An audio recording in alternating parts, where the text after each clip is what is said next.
Politics, Education, and Representation. And we have with us Sadie Hunter, who is a Kamloops City Councillor and freelance writer. Sadie's here in the middle. I just learned a little something about Sadie. Can I share? Yes. I was sharing that my actual first name is Katura. That's my full first name, but my parents started calling me Katie when I was little. And there was a silence, and I thought, somebody's not saying something. And so I said, does anyone else have a secret name? And Sadie's first name is Mercedes. Yeah, Sadie is short. And I was just really excited about that. Other people's parents make weird decisions about their names too, apparently. And Christine Adam is seated here on the end, and she's the Dean of Students at TRU. And here next to me is Jessica Vliegenhart. Is that right? Yeah, right? got it. Yeah.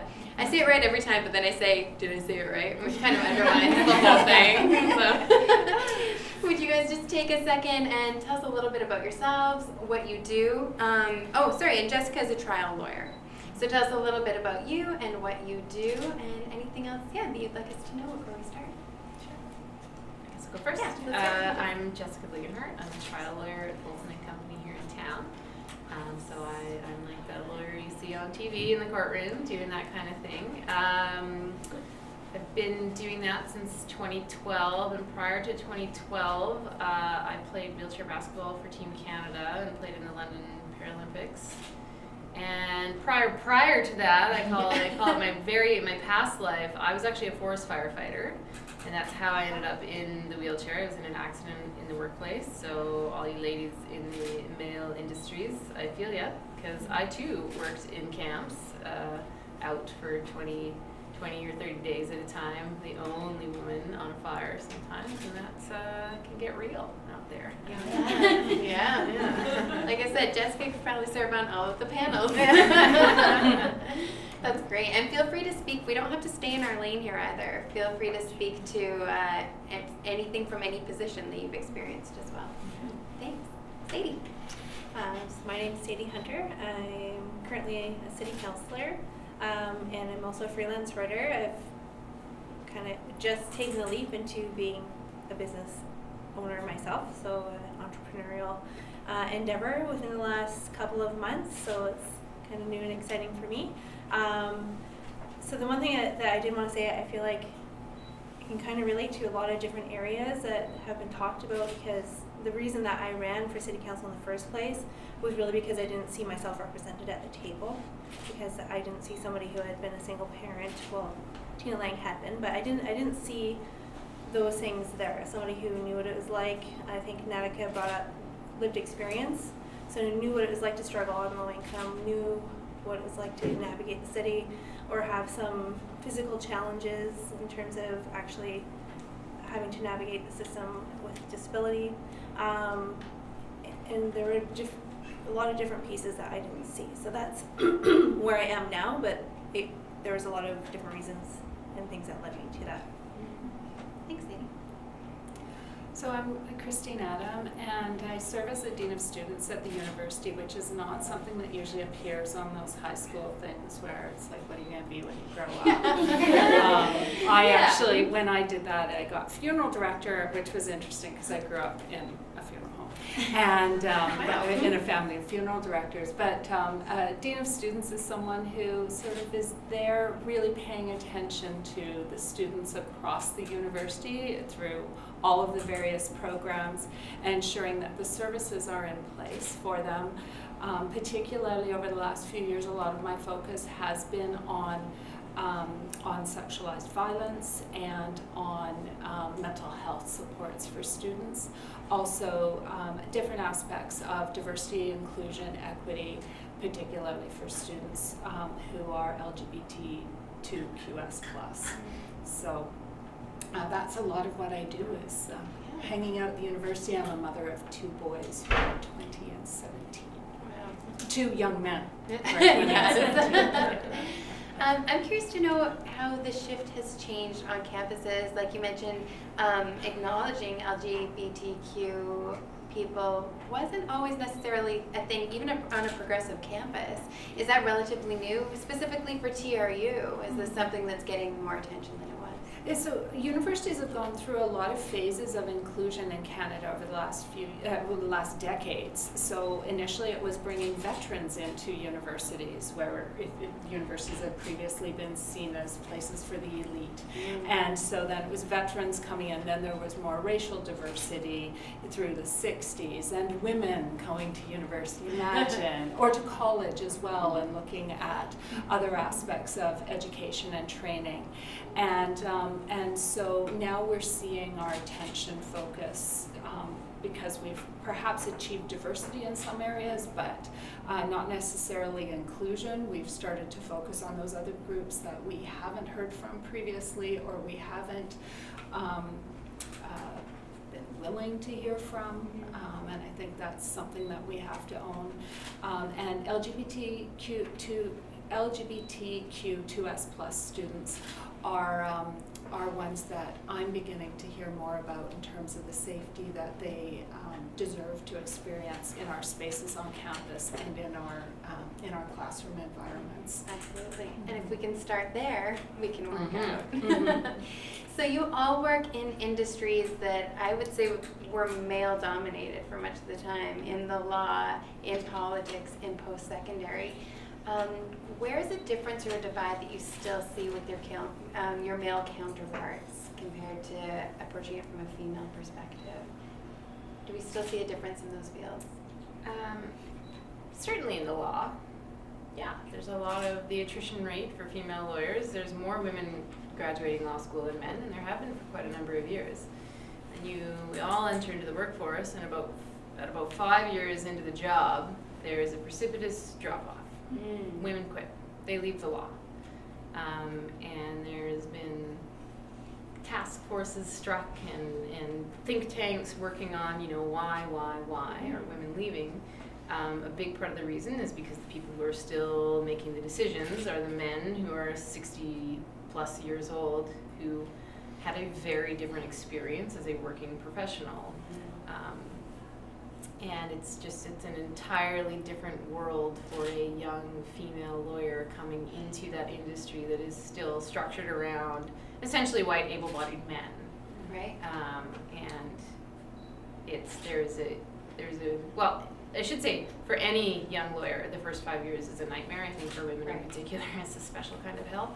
And it really takes a lot of work to find allies that will guide you along the way, and also the one thing I saw the word misogyny in the materials leading up to this, and I thought, well, I don't know that there's misogyny in law. I think lawyers as a whole are actually pretty equal-minded. They think if you can do the work, you can do the work. I don't really care, who you are. But what that doesn't account for is that sort of informal networks that men take advantage of. That the beers after the meeting. The beers after the meeting, the deals that were made on the golf course, the 65-year-old partner taking out the young 30-something because he just sees something in that kid, and it reminds him of himself. And they're not sitting there looking at women going, I don't want to work with you. Yeah. They're just looking at the younger male lawyers going, I really want to work with you. We identify ourselves, right? Exactly. They see something of themselves. So there needs to be, there's an acknowledgement that has to happen and a shift, and there has to be real intention behind that. And do you see women who have made it past that precipitous drop-off, do you see those women reaching out to the younger women to bring them along like the men are to the younger men? They're trying. I mean, I'm one of those women. I've made it past the precipitous drop-off, but then I went and had kids, and so oh my God, I have no time for anything in my life. And so what we are seeing, there's women who they hit 50, and then they have a space to breathe, right, and then reach down and back. But there's so few women that hit 50 in law. Wow. There's really few. Just going to ask about the FU News stats. And did they ever identify why in those studies and those observations? I think we all know what goes on at home when you start having kids, and the emotional labor and the division of household work, and something's got to give somewhere, and unless you have an incredibly supportive employer that allows you to maybe scale back your work for a bit, because unfortunately you can't send the kids back, right? So the thing that's going to give for a lot of women is their career. Yeah. You know, so that's a real thing. But you know, as professions are starting to realize that maybe not everybody has to work 50 hours a week their entire lives. Maybe for a decade when the kids are small, they could do 30. And I imagine that the same question probably applies to being in a wheelchair. You know, if there are that few that make it past that 5-year mark just because they're women, add a disability on top of that. Yeah.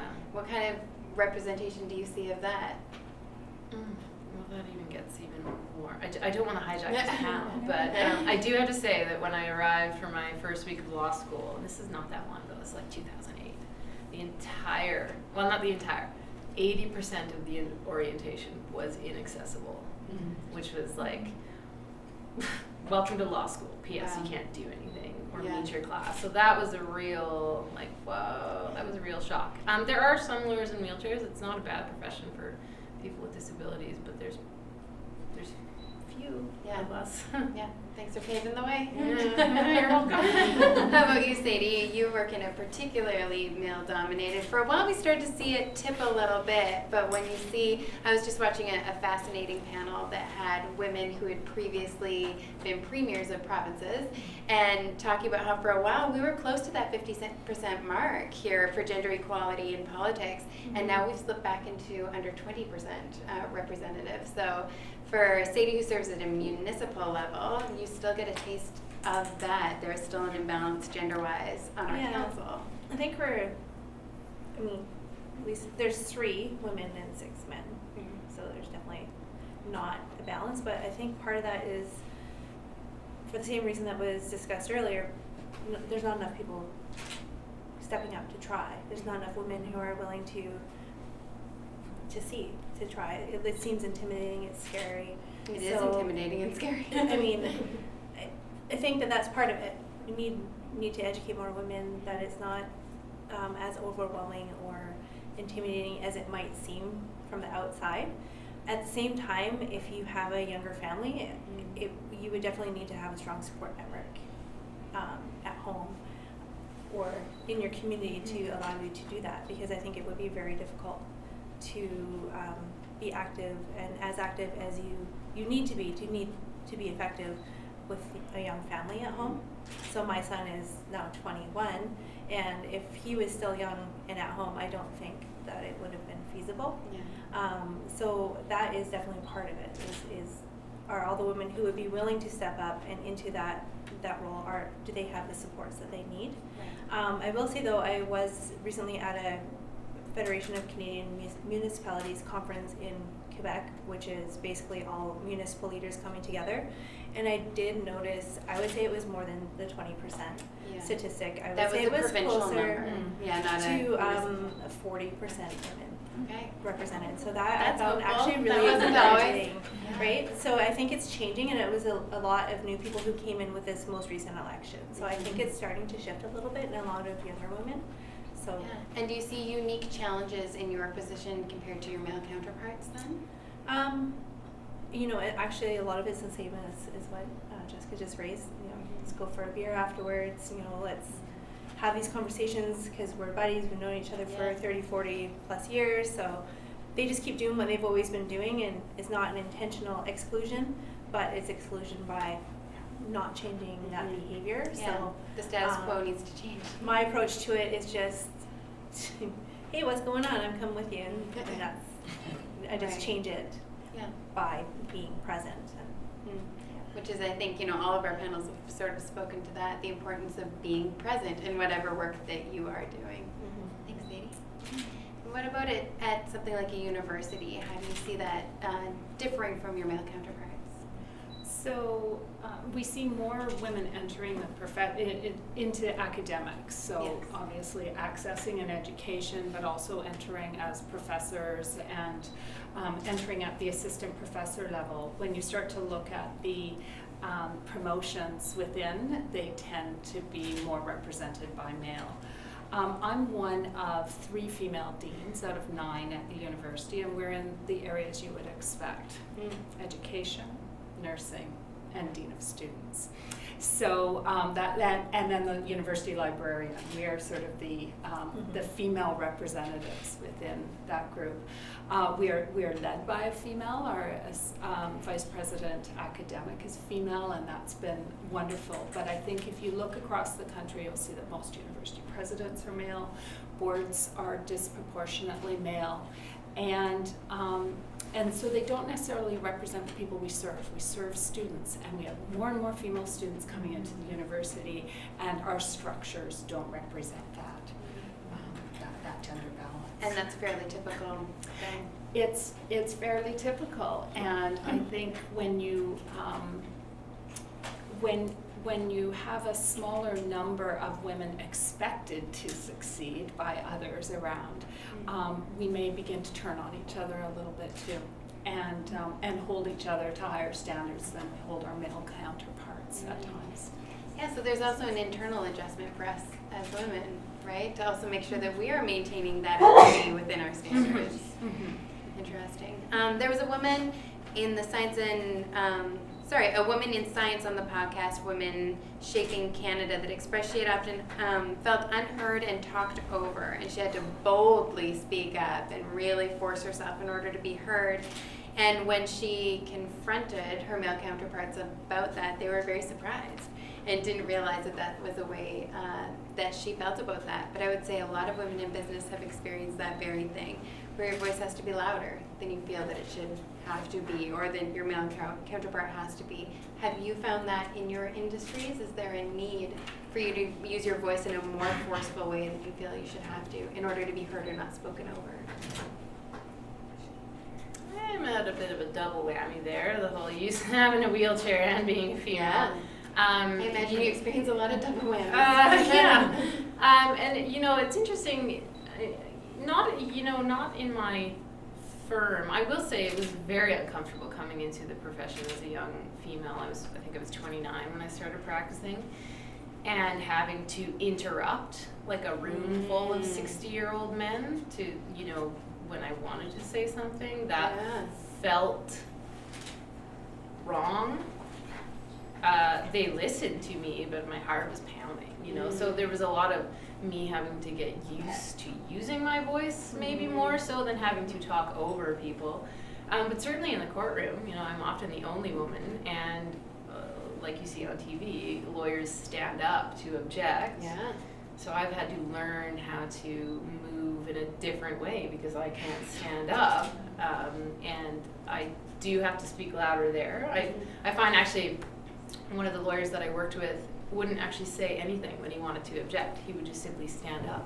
Wow. And that was his sort of way of just commanding the room. And he would look at the judge and he would go, and he would make and the judge would go, yes, I see you, and then turn to the other lawyer and be like, come on now, you're treading on dangerous waters. And I can't do that, and it kills me because it was so effective. And instead I have to sit there and be like, objection, just talk louder. To get you like a flag you can throw, or well, I raise my hand. I was just about to ask I do what like method this. do I go, you do? boom, hand in the air, and I do have to use my voice louder that way. But I'd say it was more for me about learning to use my voice rather than having to talk over people, and that was uncomfortable. It was really uncomfortable.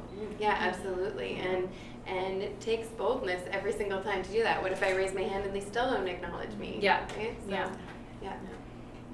I would echo the same thing, just learning to be more assertive, and I think to be comfortable in even doing that and pushing yourself, for me anyways, is just being authentic and being, I think this was mentioned earlier, like really owning who you are and owning your place, and really just stepping into it and just fully embracing who you are, because then that naturally shifts your energy. I think that was brought up already. It shifts instantly, the room changes, and so when you do that and you fully harness that, then you are heard more easily. So it starts with how you project yourself. Mm-hmm. Which takes a little while, of course. Yeah, to learn exactly who you're really projecting. introverted and quiet like I am, it's not. It's easier said than done for sure. I saw an interesting picture on Twitter a week or so ago where a woman knit through a meeting, and she knit in green every time a man was speaking and in red every time a woman was speaking. And you just imagine what it looked like, right? Let's find that. But it was such an amazing representation of what I experienced. And I've just decided in the last year that I'm going to be really bold. I recognize that I come into meetings in other places with a lot of privilege as a cis white woman, and that there are women in particular who come from racialized and other marginalized backgrounds whose voices aren't being heard, and that it's really important for me to lean in when they're speaking and acknowledge their speaking, to tell my male counterparts to shut up when they overspeak on them, and to call them out when they basically say the same thing the woman who has just spoken said, and then they repeat it in their words and say, "Ah, kind of self-satisfied." I've called them on it and said, "So exactly what Lily just said, right?" Because they don't see it. Now, like I say, I think I can do that because of the position I find myself in right now. I don't think that that's necessarily the best thing for someone earlier in their career to be doing that. They do that at their peril, and that I have a responsibility to help shift some of those systems based on where I've got, and then that may make it easier for them to come along. What I do tell them is, don't apologize. Don't apologize for your ideas and for taking up space, and don't start your contribution in meeting with, I'm not sure if this is right, or I'm sorry if I haven't thought this through yet, but just say your piece. And so that's sort of how I've been trying to shift in the last year or so the way in which I interact in settings that have I often say it's not a glass ceiling, it's like this thick layer of men above us. And so I've been trying to shift that a little bit. And like you said, all those things take discretion to know. At this point in my life, this is an okay thing to say. Yeah. At this point in my life, but it also means we need other women in the room who have gone before us, who we can look to and say, she will defend me, right? She will take this moment for me. She will say, I'm glad you liked her idea. As simple as that. Excellent. I wish we had all the time in the world. It flies by. Thank you so much for sharing. There are a million more things that we would love to know. Would you give these women a round of applause? And thank you.